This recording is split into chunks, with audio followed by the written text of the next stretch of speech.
Welcome, dear friends, to this sacred journey into the teachings of Sri Paramahansa Yogananda, the great master who brought yoga and meditation to the West. Today, we explore a question that troubles every seeker. Are we bound by destiny, or can we shape our life with willpower? Sri Yogananda often reminded his disciples the soul is ever free. It is the mind that binds itself with the chains of destiny. Willpower, guided by wisdom, is the key to freedom.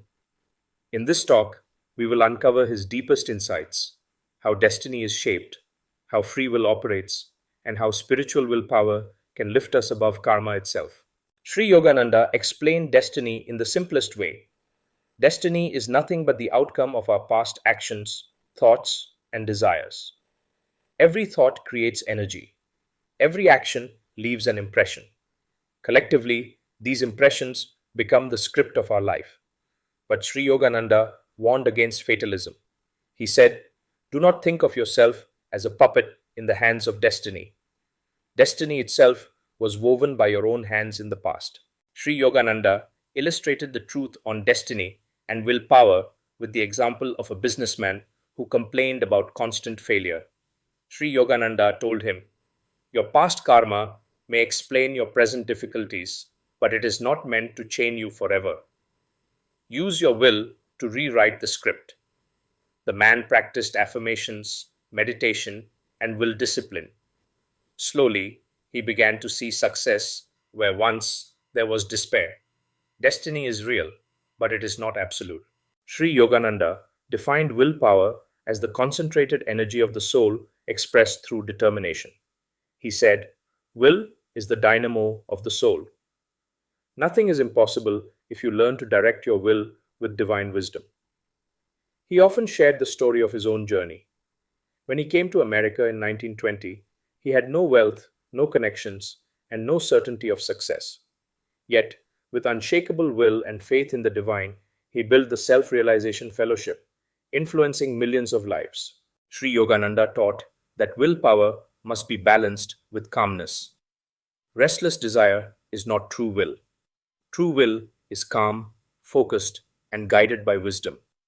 When willpower is aligned with higher consciousness, it becomes a spiritual force that can alter even karmic conditions.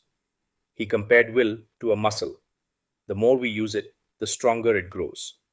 Through meditation, discipline, and self control, will can become a channel for the divine. How do destiny and willpower work together? Sri Yogananda said, "Destiny gives you the playing field, but willpower decides how you play the game." Imagine being dealt a hand of cards. The cards represent your destiny. You cannot change the cards, but how you play them is your free will.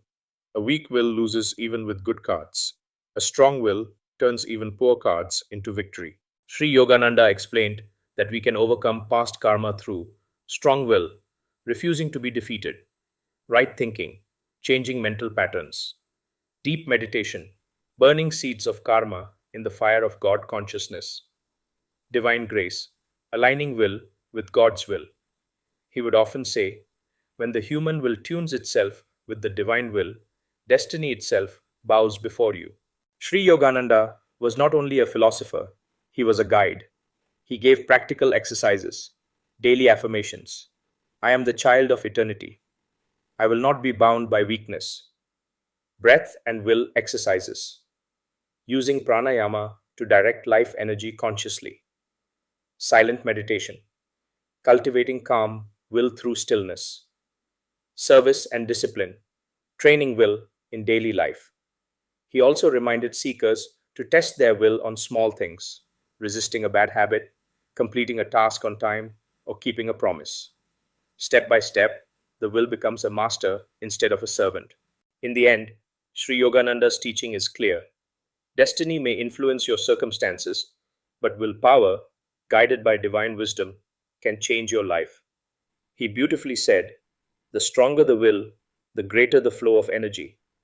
The greater the energy, the more you are able to reshape destiny itself." So let us walk away today with renewed strength. Let us not fear fate, but rise with inner power, aligning our will with the infinite. For in that union, We are no longer victims of destiny. We are co creators with God.